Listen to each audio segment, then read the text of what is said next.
di dalam hidup kita. Kalau ada iman yang tidak tergoyahkan, bagaimana kita memiliki iman yang tidak tergoyahkan? Ya.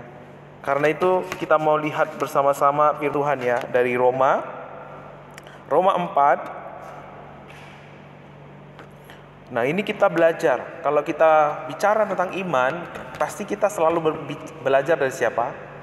Dari Abraham ya. Abraham itu disebut bapak orang percaya ya.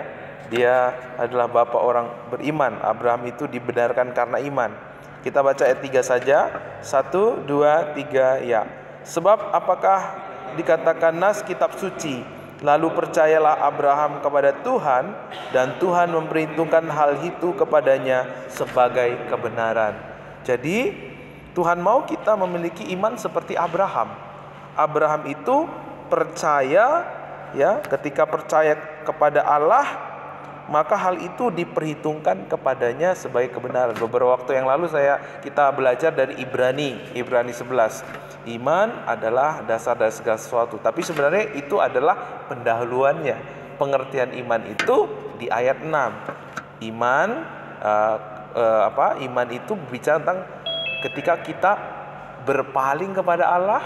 Lalu yang kedua apa Pak? Percaya bahwa Allah ada. Lalu yang ketiga, percaya bahwa Allah memberi upah. Itulah iman. Kalau kita percaya Allah ada yang memelihara kita, maka kita tidak menggantungkan pemeliharaan hidup kita kepada uang kita. Kalau kita percaya bahwa Allah itu adil, maka kita nggak perlu buru-buru membalas orang yang berbuat jahat kepada kita, karena kita percaya Allah adil. Jadi apa yang dihidupi oleh Abraham ini hidup karena percaya. Bukan karena melihat, bukan karena bertindak, bukan karena perbuatan. Dunia mengajar kita untuk hidup dari perbuatan kita, dari usaha kita. Kalau kamu kerja, kamu pasti makan. Kalau kamu rajin olahraga, kamu pasti sehat. Kalau kamu baik sama orang, beramal, maka kamu akan nanti amalmu banyak, nanti dosamu dihapuskan. Itu konsep dunia ini. Itu konsep agama. Tetapi konsep Injil berbeda. Kita ini hidup karena iman, hidup karena percaya bahwa Allah itu ada dan Dia memberi upah. Karena Allah ada dan memberi upah, maka kita selalu berpaling kepada Allah. Kita selalu mencari Allah. Kita selalu datang kepada Allah. Waktu kita suka, waktu kita duka, kita datang kepada Allah. Ketika kita melihat Abraham ini adalah sosok di mana dia pada akhirnya menggenapi rencana Tuhan. Abraham ini pada akhirnya tiba di garis finish kehidupannya ya. Hari ini kita terus belajar dari Abraham. Kenapa? Apa yang menjadi rahasia Abraham? Ia memiliki kehidupan iman. Nah, dari mana kita tahu? Sebenarnya Abraham ini kalau kita lihat perbuatannya gimana Bapak Ibu? Perbuatannya dia layak enggak? Kalau kita lihat dari perbuatannya, layak enggak dia dibenarkan karena perbuatannya? Gimana Pak Jan Pak? Layak enggak Pak kalau dia dibenarkan karena perbuatannya? Kita lihat kalau nanti Bapak Ibu telusuri cerita tentang Abraham. Waktu Abraham ini dipanggil dari Ur Kasdim, dia panggil ke tanah yang Tuhan janjikan, yaitu tanah Kanaan. Apakah Abraham langsung berangkat? Dia mampir dulu Pak di Haran, santai-santai dulu di Haran. Waktu terjadi kelaparan, Tuhan suruh dia ke tanah Kanaan, dia mampir malahan ke tanah Mesir. Di situ Firaun lihat istrinya itu cantik. Abraham takut, nanti istriku diambil, aku dibunuh. Lalu Abraham berbohong. Pembohong Pak, Abraham itu pembohong. Berbohong, ini adikku. Lalu setelah Tuhan bilang, kamu nanti punya anak. Kamu nanti punya anak Abraham, jangan khawatir. Dibujuk sama istrinya, ini Hagar ambil aja lah, supaya cepat kita punya anak. Udah Tuhan bilang, kamu nanti punya anak dari si Sarah. Malah dia ngikutin apa kata suami istrinya kan. Jadi Abraham ini ya kalah dengan istrinya juga ya. Jadi bapak-bapak yang kalah dengan istrinya, Abraham juga kalah ya dengan istrinya. Nah, jadi Abraham ini juga sama seperti kita, banyak gagalnya, banyak mengecewakan Tuhan. Tapi Tuhan waktu memilih Abraham tidak pernah salah. Dia tidak akan pernah meninggalkan perbuatan tangannya. Nah, ketika Abraham mengikut Tuhan, sebenarnya ia tidak berdiri di atas perbuatannya, tapi dia berdiri di atas perbuatan Tuhan. Dia berdiri bukan karena di atas kesetiaan Abraham. Abraham itu nggak setia, dia pembohong, dia seseorang yang nggak taat gitu. Tapi apa yang menibakan Abraham pada penghujung imannya? Ia berdiri di atas kesetiaan Tuhan. Karena dia percaya Tuhan itu setia, maka dia terus berjalan mengikut Tuhan. Inilah yang saya bilang tadi, kehidupan iman itu adalah hidup karena percaya.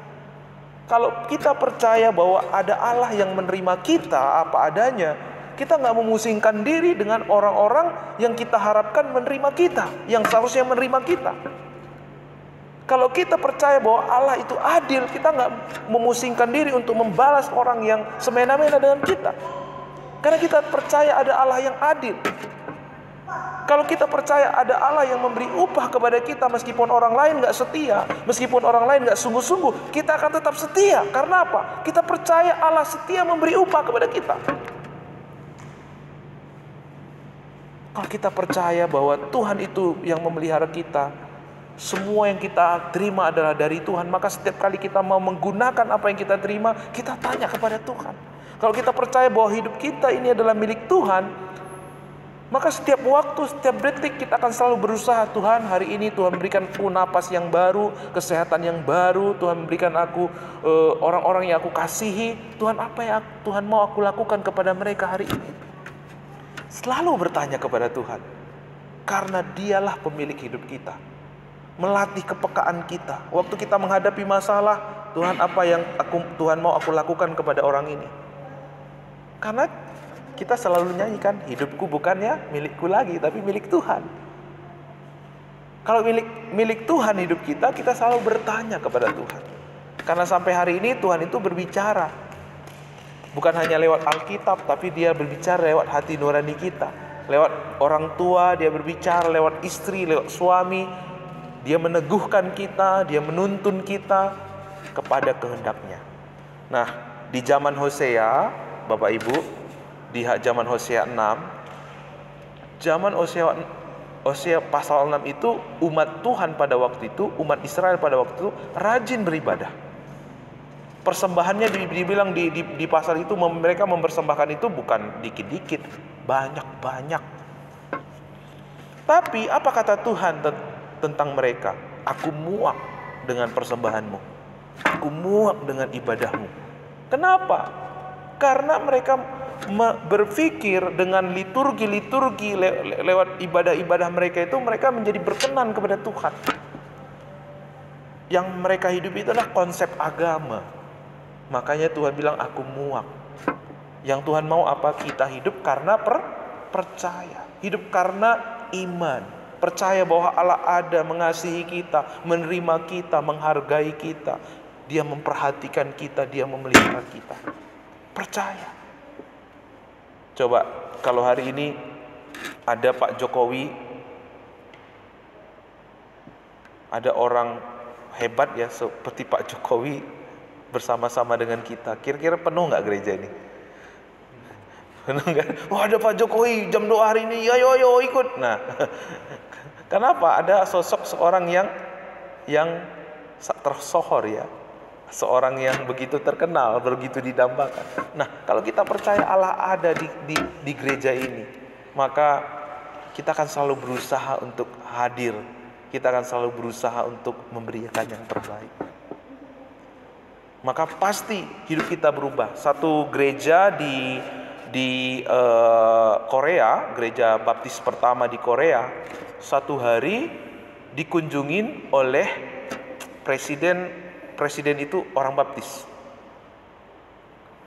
Catherine siapa? Jimmy Carter itu orang baptis. Waktu itu apa yang terjadi? Gereja baptis pertama waktu itu nggak begitu bagus bangunannya, Pak.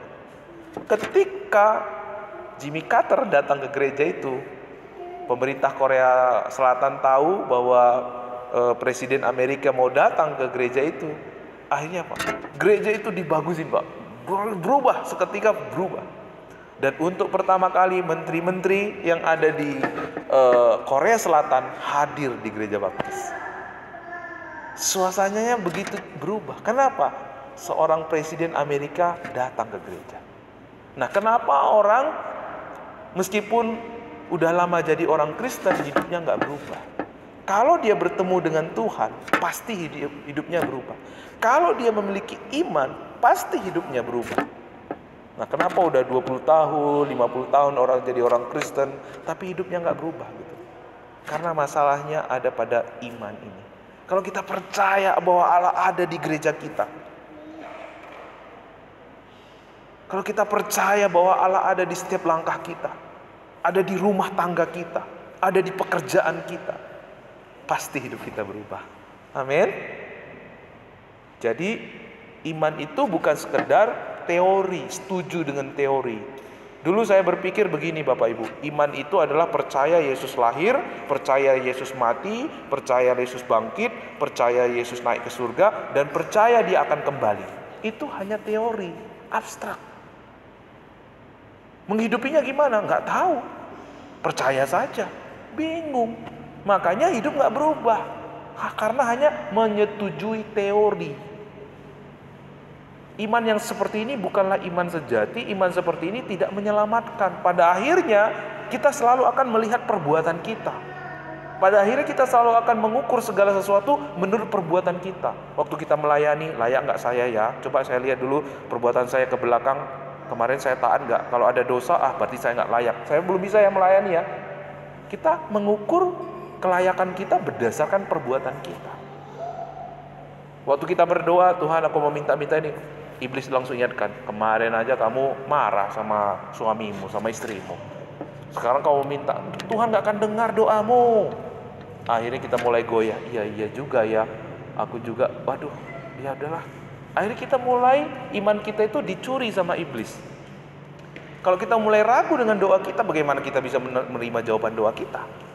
Gak mungkin. Nah, tapi waktu kita berdiri dan seperbuatan Tuhan, Tuhan, aku hari ini melayani, aku hari ini berdoa kepadamu karena Engkau setia, karena Engkau baik, karena Engkau mengasihiku. Waktu iblis ingatkan, tadi kamu gini-gini, kebenaran Kristus adalah kebenaranku. Alkitab katakan, maka percaya Abraham, hal itu diperhitungkan kepadanya sebagai kebenaran. Maka pada waktu kita memegang teguh kebenaran ini, kita tidak goyah. Kita yakin bahwa setiap doa-doa kita didengar Tuhan. Karena bukan karena kesetiaan kita, tapi karena kesetiaan Tuhan. Amin. Mari kita berdoa. Bapa, terima kasih hamba-Mu sudah selesai berkata-kata. Biarlah iman yang sejati, iman yang kuat, yang kokoh dan tidak tergoyahkan, selalu Tuhan kerjakan di Gereja Baptis Pabaton. Semua jemaat-Mu lahir di dalam iman yang kuat kokoh, karena kami berdiri di atas kasih setia Tuhan, di atas perbuatan Tuhan yang adalah ya dan amin, akan membuat kami kokoh, kuat untuk selama-lamanya. Kau hadir Tuhan dalam setiap doa-doa kami. Kau menjawab dan mendengar, bekerja lewat doa-doa kami malam hari ini. Di dalam nama Yesus kami berdoa. Amin.